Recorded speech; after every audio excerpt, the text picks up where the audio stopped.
프랑스 재정 문제를 해결하기 위해서 제안한 건 바로 복권 사업이었습니다. 원래 있었어요? 복권이라는 게 아니면 생긴 거예요? 원래 이탈리아에서 엄청 유명했어요. 그래서 있었어. 이 로또 있잖아요. 로또도 이탈리아에서 원래 로또라고 부르거든요. 말이. 그게 옛날 말로 운이라는 뜻이에요. 아, 그래서 16세기부터 이제 피렌체에서 국민복권이라는 이름으로 또 있었고, 그래서 롯데리아도 있잖아요. 네. 롯데리아는 복권을 사는 에? 곳이라는 뜻이에요. 이탈리아어로. 네? 진짜로? 네, 맞아요. 뜻이라고요? 네, 그런 뜻이에요. 근데 복권 사는 곳. 카사노바는 자기 지인 중에 복권 전문가를 옆에서 봐왔던 기억을 토대로 이 복권 사업을 떠올리게 되고요. 그러면서 왕실에는 한 푼의 부담도 되지 않을 테니 저절로 엄청난 수익을 가져다 수 있는 이 사업 방안이라고 자신만만해하면서 이 복권 사업을 제안하게 됩니다. 자, 그러면 과연 프랑스 정부는 이 카사노바의 제안을 듣고 어떻게 반응했을까요? 지푸라기라도 지금 잡을 신정이니 뭐. 그렇죠. 결국 그는 이제 프랑스 정부로부터 매년 봉급을 받는 동시에 6개의 사무실을 관리하는 복권 관리인으로 임명받게 됩니다. 와, 교수님 근데 카사노바가 전문가가 아니잖아요. 근데 정부가 어떻게 그런 제안을 순순히 받아들이는 거예요? 사실 당시 유럽 최고의 국가로 군림하던 프랑스가 황금기를 누리고 있는 것처럼 보였지만 사실 왕실 빚이 어마어마했습니다. 왜였는지 혹시 기억나세요? 루이 14세 때만. 그렇죠. 루이 14 예, 때문에. 루이 14세가 친정 선포 이후에 54년 동안 거의 37년의 전쟁을 할 정도로 전쟁 광인 인물이었습니다. 그런 루이 14세가 진 전쟁 빚을 루이 15세가 그대로 떠안고 있었기 때문입니다. 이렇게 쌓인 국가의 채무가 약 30억 리브르로 커졌고요. 이 규모가 어느 정도냐면 당시 1리브르가 지금 가치로 하면 14유로 정도 되는데요. 그럼 30억 리브르가 대충 어느 정도의 금액인지 짐작이 가실 겁니다. 이 금액은 실제로 프랑스 연간 재정보다 무려 20배가 넘는 어마어마한 비용이었습니다. 이 와중에 귀족과 왕실은 사치를 일삼았고 그 결과 프랑스의 재정 상황은 더 악화되었습니다. 사치.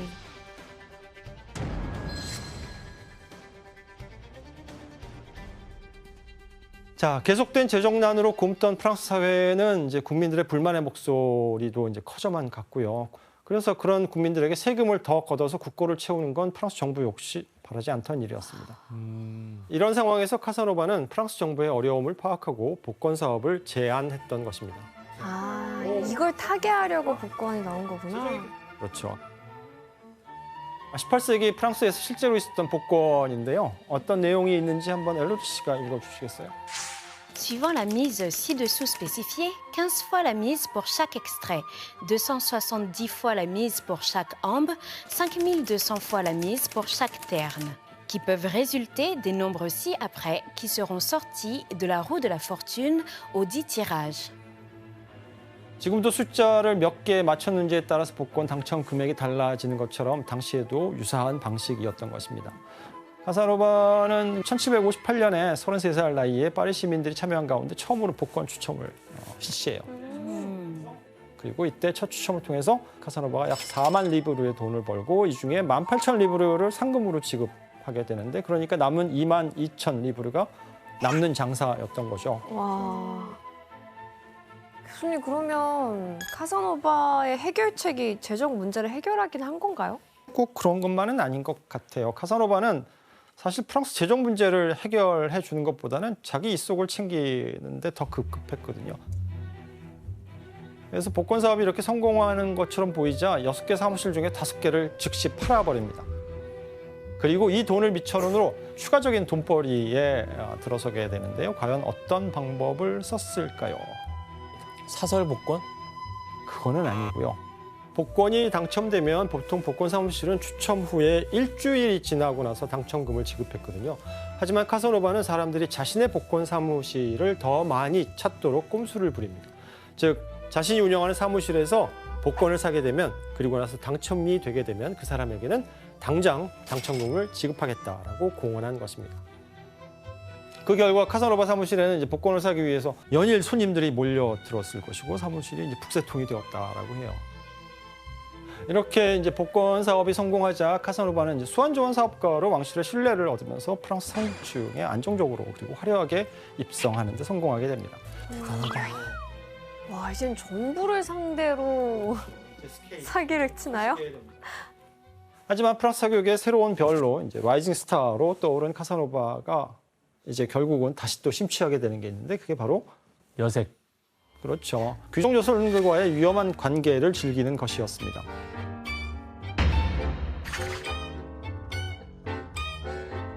카사노바가 이 귀족 여성들 앞에 나서기 위해서 자주 드나드는 곳이 있었는데요. 박물관? 살롱? 살롱 같아요. 이게 조프랭 부인의 살롱이라고 하는 그림인데요. 이곳은 당시 프랑스에서 유행하던 살롱이라는 곳입니다. 원래 살롱은 거실처럼 손님을 맞이하는 공간 자체를 의미하는 용어입니다. 지금은 귀족 부인이 자신의 집으로 지식인 또는 귀족들을 초대해서 정치, 경제, 예술 등을 논하는 모임 자리를 의미하게 되었습니다.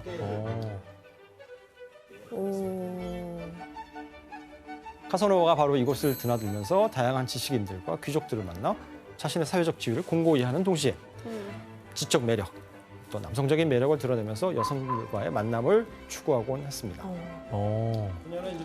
카사노바는 특히 옷차림에 대한 특별히 신경을 썼어요. 우아한 귀족처럼 차려 입어야 남들이 호감을 얻을 수 있다고 생각했고 성공에 가는 길이라고 생각했나 봐요. 네. 그러면은 보통 이제 살롱에는 어떤 여성들이 오게 되고 만나나요? 대표적인 인물로 당시 권력을 손에 쥐고 있었던 한 귀부인이 있었는데 누구인지 한번 그림을 보겠습니다. 자, 와, 이쁜데? 예쁜데요? 바로 뽕파두르 부인입니다. 15살에 이제 루이 15세의 눈에 들어서 총애를 받고 정부가 되었다고 하는데 그래서 미모는 물론이고 뭐 재치를 겸비한 그런 여성이었습니다. 지금으로 치면은 인플루언서 같은 사람이었어요. 그때 당시에는 뭐 입거나 그러면 모든 게 유행이 됐대요. 그래서 볼륨이 있는 머리 있잖아요. 그거는 폼파두 스타일이라고 불러요.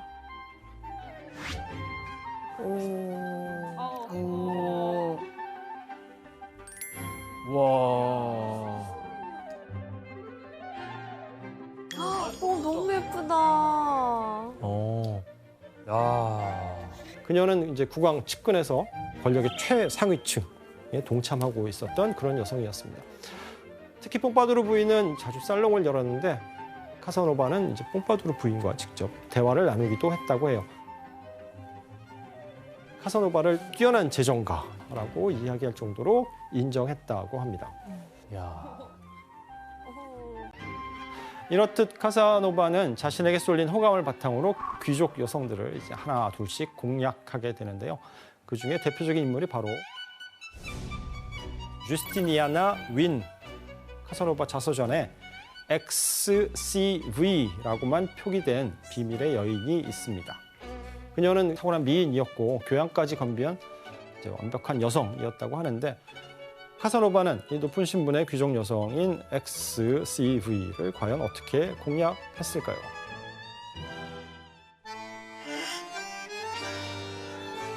카사노바는 절대 서두르지 않습니다. 자, 먼저 카사노바는 그녀를 찬찬히 관찰하고 연구해요. XCV와 대화하면서 그녀가 무례하지 않게 남자를 거절하는 방법을 알고 있고 또 신중하고 조심스러운 성격이라는 것을 파악하게 됩니다. 그래서 카사노바는 먼저 그녀에게 자신의 사랑과 신뢰를 고백하면서 이렇게 말했다고 합니다.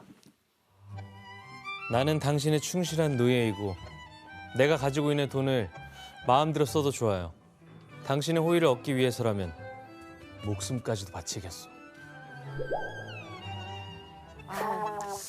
자, 전 재산은 물론 목숨까지 바친다는 카사노바의 이 달콤한 속삭임에 그녀는 카사노바의 목을 껴안고 입을 맞췄다고 합니다. 이렇게 상황이 이제 진전되자 카사노바는 어떻게 했을까요? 더 진도를 나갔겠죠? 아, 그렇죠. 하지만 카사노바는 진도를 나가지 않습니다. 오. 왜냐면 좀 자기 스타일이 아닌가 봐요. 원래 카사노바 같았으면 그림 보고 판단하지 마세요. 왜냐하면 XCV의 신중함을 알고 있었기 때문에 정말 초인적인 힘으로 자신의 본능을 눌러가면서 아무 행동도 하지 않습니다. 와, 진짜 선수다. 그러면 첫 번째 단계는 지나갔는데 네. 두 번째 공략법은 뭔가요? 자, 두 번째는 이제 그녀가 진정으로 원하는 걸 해주는 것이었습니다.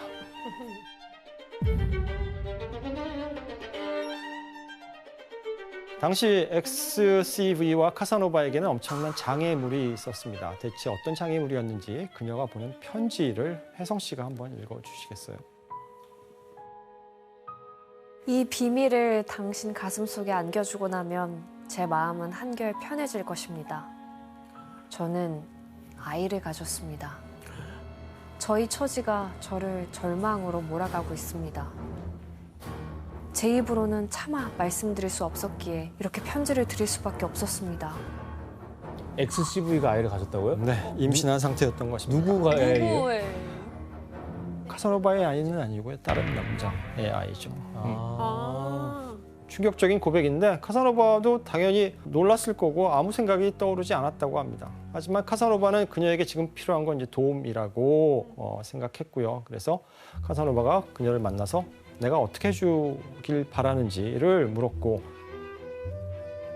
그녀가 원하는 대로 하기 위해서 믿을 만한 이제 귀부인을 찾아가고 도움을 받아서 그녀가 임신했고 아이를 낳았다는 사실을 아무도 모르게끔 수녀원으로 보냅니다. 와, 수녀원. 그런데 카사노바는 이 일로 이제 큰 곤란을 겪게 됩니다. 뭔데요? 아무리 귀족이라고 해도 당시 그 결혼하지 않은 여자가 아이를 낳는 거는 죄악이었거든요. 이런 상황에서 산파가 이 모든 사실을 폭로해 버리자 카사노바가 고소를 당하게 된 것입니다. 카사노바는 이렇게 해서 XCV를 도와주었지만 그녀의 가족이 아이를 낳았다는 소문이 날까 봐 그녀를 재빨리 결혼시켜 버렸습니다. 결국 그와 XCV의 관계는 이루어질 수 없게 되었습니다. 이처럼 상류층 여인들을 타겟으로 정말 열과 성을 다했던 카사노바지만 그런 카사노바도 단 한 사람 털끝도 건드리지 않았던 여인이 있었습니다. 바로 약혼녀인 마농 말레티라는 여인입니다. 너무 예쁘다. 와, 예쁘다. 파리에서 카사노바는 자신을 아들처럼 챙겨주는 실비아라고 하는 여배우가 있었거든요. 그녀를 굉장히 존경하면서 가깝게 지냈는데 그녀의 딸 마농과 결혼하겠다고 약속을 했대요. 하지만 카사노바는 약혼녀에게 약혼자로서의 의무만 다할 뿐 그녀를 털끝 하나 건드리지 않았다고 전해집니다. 너무 사랑해서? 왜냐하면 다른 여자가 마음속에 있었기 때문이었다고 해요. 그리고 약혼녀 역시도 그런 카사노바의 마음을 알고 있었기 때문에 이런 편지를 보냈습니다. 무관심밖에 없는 사람을 사랑하는 것은 나 자신을 불행하게 만드는 것입니다. 때때로 나는 당신도 나를 사랑할 수 있다고 생각했지만 상황이 허락하지 않았기 때문에 감히 당신이 사랑의 표시를 주지 않았다고 생각했습니다. 나는 당신에게 사랑한다고 말하는 꿈을 꿉니다. 너무 무서워다. 진짜 슬프다. 그러니까. 여인은 카사노바를 사랑했지만 카사노바는 여인의 마음을 받아주지 않습니다. 야, 지금까지 만난 분들 중에 초상화는 제일 예쁜데. 맞아요. 아드리아나 씨, 약혼녀는 카사노바 이 바람길을 다 참고 기다려준 거예요? 아, 설마 참겠어요? 나중에 참지 못하는 일이 생겨요. 법권으로 번 돈으로 나중에 다른 사업을 시작하는데 사업보다 여성들에게 관심이 많았죠. 그래서 이제 나중에 더 이상 잔치 못해서 떠나버렸대요. 당연히 그래야지. 그런데 카사노바가 여성들과의 스캔들로 프랑스 상류층을 농락한 것은 사실 이뿐만이 아니었습니다. 심지어는 국왕인 루이 15세의 문란한 사생활에도 카사노바가 일조하게 되는데요. 당시 프랑스엔 돈을 받고 성을 파는 가난한 집들이 많았습니다. 카사노바는 이제 프랑스에 본격적으로 거주하기 전에 잠깐 프랑스를 방문한 적이 있는데 그때 이제 친구의 지인의 집에서 모르피라고 하는 한 소녀를 만나게 됩니다. 그리고 이 여인에게 홀딱 빠져요. 그래서 그녀의 몸매를 몰래 지켜본 카사노바는 모르피와 한 방을 쓰겠다. 방문할 때마다 돈을 주기로 합의하고 승낙을 받아내죠. 에게 돈을 주고 모르피의 누드화를 그리게 합니다. 직접 그리지는 않고. 네. 그녀의 아름다운 몸을 그림으로 남겨 영원히 소장하겠다라는 생각을 했던 것입니다. 그리고 이때 카사노바의 탐욕에 미친 파장이 이제 커요. 카사노바보다 이제 더하면 더했지 못하지 않은 인물이 바로 루이 15세였는데 이 누드화의 복제품을 보게 되고 이 모르피는 미천한 출신이지만 이제 카사노바가 남긴 이 그림으로 인해서 루이 15세의 정부가 돼서 궁으로 들어가게 돼요. 아니 무슨 그림이었길래.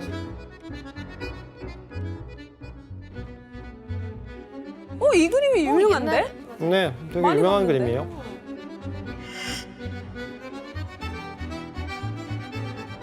그녀는 천진난만한 성격과 귀여운 행동으로 루이 15세에게 즐거움을 안겨주었습니다.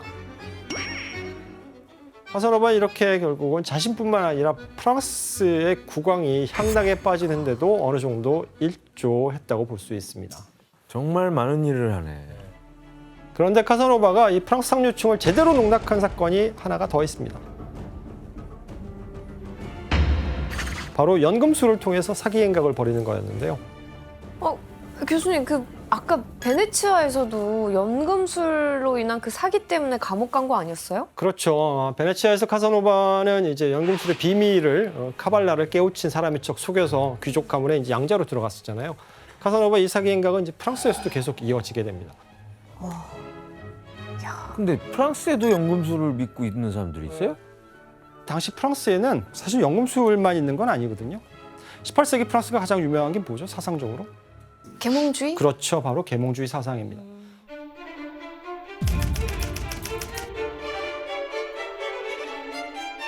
이 계몽 사상은 쉽게 말해서 인간이 이성을 깨우치면 더 완벽해질 수 있고 전통적인 사회에서 해방돼서 이제 새로운 사회를 건설하는 것이 가능해질 수 있다라고 주장하던 사상이었습니다. 하지만 이성을 깨워서 변화를 추구하는 이 계몽 사상과는 다르게 프랑스 사회 한쪽에서는 비이성적인 연금술이 성행하고 있다고 보시면 됩니다. 그렇죠.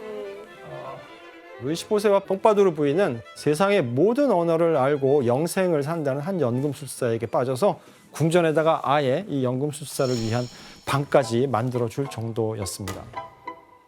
그래서 당시 프랑스 상류층에도 연금술이 꽤 많이 퍼져 있었어요.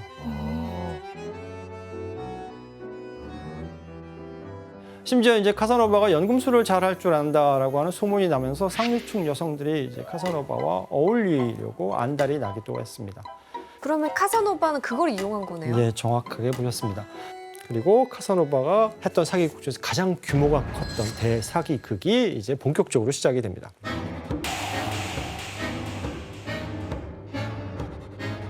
이 사기극의 피해자는 듀르페라고 하는 후작 부인이었는데 듀르페의 후작 부인은 29살에 남편이 사망하고 그다음부터 이제 홀몸으로 지내요. 의지할 곳 없는 이제 그녀가 한 가지 빠져서 지내는 그게 바로 연금술에 빠져 있는 상태였습니다. 그리고 듀르페 부인에게 소원이 하나 있었는데 남자로 환생하고 싶어 했어요. 그래서 연금술이 주장하는 엉터리 이론들을 많이 알고 있던 카사노바는 단번에 듀르페 부인의 마음을 사로잡게 됩니다. 그리고 그녀는 카사노바가 연금술을 통해서 자신을 환생시켜줄 존재라고 생각했다고 해요. 진짜 똑똑했다. 얘. 그 결과 듀르페 부인은 카사노바에게 후원을 아끼지 않으며 카사노바가 사고를 쳐서 위기에 빠질 때마다 그 뒤처리를 담당해주는 든든한 뒷배경이 되게 되었습니다. 스폰이네, 스폰. 그렇죠. 스폰서야. 교수님 그러면은 이 듀르페 부인은 끝까지 눈치 못 채고 그렇게 네, 듀르페 부인은 끝까지 눈치채지 못해요. 그만큼 카사노바의 사기 행각은 철두철미했습니다. 또 왜 모를까? 그리고 디르페 부인의 이제 환생을 위한 예식이 준비됩니다.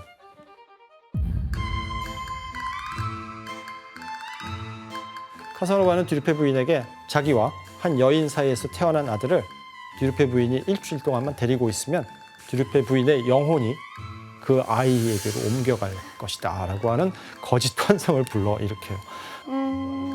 그런 다음에 사기극을 벌이려면 동업자가 있어야 되겠죠. 무용수인 여자를 한 꼬여내서 이 사기극에 끼어들게 합니다. 하지만 무용수가 디르페 부인에게 이거 다 사기야 라고 고자질하는 이런 낌새가 포착되자 하는 말 모두 다 거짓말이라고 부인에게 선수를 치게 됩니다. 결국 이제 무용수는 쫓겨나고 카사노바는 그 다음 해에 2차 환생식을 벌이게 돼요.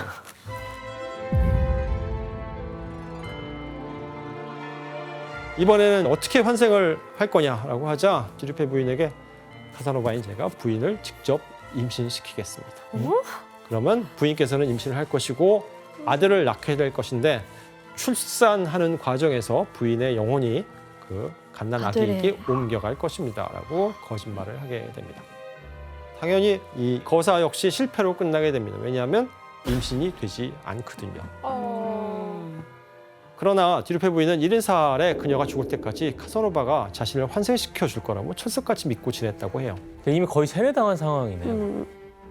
그런데 디르페 부인이 혼자가 아니라 자기 자손들이 있었을 거 아니에요. 자손들이 카사노바를 사기꾼이라고 고발하게 됩니다. 그래서 카사노바의 연금술 사기 행각은 프랑스에서도 문제로 떠올랐고, 그리고 이때 루이 15세가 24시간 안에 당장 파리를 떠나라라고 명하게 됩니다.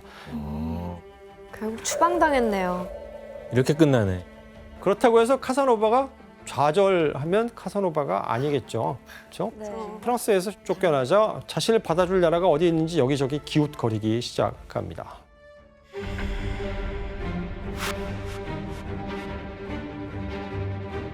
대단하다. 자, 그러면 그가 어디로 갔는지 함께 지도를 보면서 이야기해 볼까요? 궁금하네요. 카사노바는 알고 지낸 상류층들의 소개를 받아서 먼저 영국으로 가게 됩니다. 하지만 런던의 이 사교계는 이제 프랑스에서 건너온 이탈리아 출신의 카사노바를 그렇게 크게 대우해 주지는 않아요. 혼내기로 여기고, 그래서 이제 영국을 다시 떠나고 지금의 독일인 프로이센 왕국에서 무려 프리드리 대왕을 만납니다. 그리고 그는 러시아로 건너가서 예카테리나 여제도 만납니다. 이 밖에도 폴란드, 에스파냐 등을 전전하지만 어디에서도 그를 받아주지는 않습니다.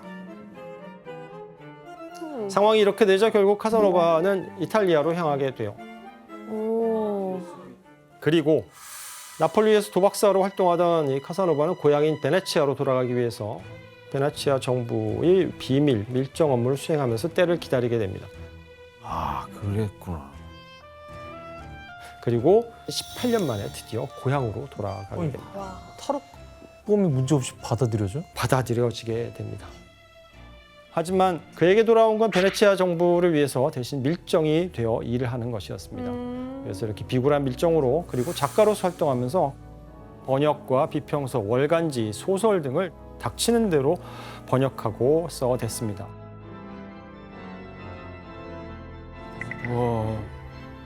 하지만 주먹 싸움을 벌이다 또다시 정부의 분노를 사게 된 나머지 결국은 돌아간 지 9년 만에 다시 베네치아에서 추방당하고 맙니다. 이제 또다시 떠돌이 생활을 해야 했던 카사노바는 체코의 둑스성 도서관 사서직을 제안받아서 그곳에서 자신의 여생을 보내게 됩니다. 그것도 너무 안 어울리는데요. 그렇죠. 사서. 이때가 그의 나이 59세였는데요. 당시 그의 모습이 어떻게 변했는지 그림을 볼까요? 노년기에 접어든 카사노바의 모습입니다. 확실히 젊었을 때 초상화하고는 이제 세월의 풍파를 많이 맞은 얼굴이죠. 카사노바는 이 둑스성에서 67세가 되던 때부터 자신의 인생을 되돌아보는 자서전을 집필하기 시작합니다. 그래서 그 결과 카사노바는 3,700쪽에 달하는 자서전의 초고를 완성하고 결국 73세의 나이에 전립선 질환으로 생을 마감하게 됩니다. 어우와. 이렇게 끝나네. 생전에 뭐 자서전을 출판하려고 했던 것 같은데 카사노바의 꿈은 그 안에 자서전의 내용이 워낙 노골적인 내용이 많아서 이루어지지 못합니다. 그 수위가 너무 높았구나. 그러니까 카사노바 사후에 이제 카사노바의 이 원고를 물려받은 친척은 1821년경에 독일의 브록하우스라고 하는 출판사에다 이 원고를 팔아요. 그리고 브록하우스 출판사는 이 원고를 토대로 너무 민감한 내용들은 빼고 발췌해서 카사노바 회고록을 내다가 1960년에 이르러서 비로소 나의 인생 이야기라는 제목으로 3,700쪽에 달하는 그 자서전 원고를 그대로 책으로 내게 됩니다. 카사노바는 생전에 자신의 이야기가 더 많은 사람들에게 읽히기를 바라는 마음으로 자서전을 어느 언어로 썼을까요? 불어. 프랑스어로 불어? 썼습니다. 왜? 당시 유럽인들이 가장 많이 사용하는 프랑스어로 자서전을 집필하게 됩니다. 그리고 결국 2010년에 프랑스의 국립도서관은 이 자서전에 대해서 중대한 결정을 내리게 됩니다. 감이 안 오는데요? 오, 카사노바 서명이 보이죠? 가사나 사인이구나, 선생님. 그렇죠. Grâce à cette acquisition, chacun pourra désormais avoir accès à ce texte essentiel de notre littérature, mais je dirais plus simplement de la littérature mondiale.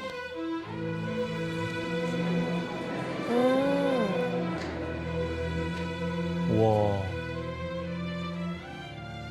이 원고는 이제 기부자의 도움으로 무려 960만 달러에 이르는 당시 가장 비싼 가격으로 프랑스 국립도서관에서 매입되고요. 곧바로 프랑스에서 프랑스어의 보고로 분류가 돼서 관리가 됩니다. 프랑스 국립도서관장은 이 원고를 보고 카사노바는 당대 사회상을 날카로운 시각으로 관찰하고 기록한 진정한 유럽인이다 라고 평가를 하면서 찬사를 보내기도 그 했습니다. 문학적 가치를 인정받은 거네요. 그렇죠.